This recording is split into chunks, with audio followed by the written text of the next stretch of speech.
Hello everyone, welcome to our channel. So today in this tutorial, I'm going to quickly show you how do you find Uber Eats promo codes. So let's get into this video. So it's pretty much a simple and easy process.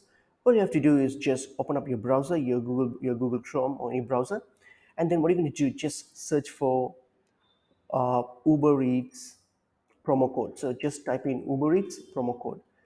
Okay, so once you type in Uber Eats promo codes, scroll down and go to the usually the third result, which is the color or the couponfollow.com. So usually it's the third result, but if not, then just look for the website called the site called couponfollow.com. So click on it.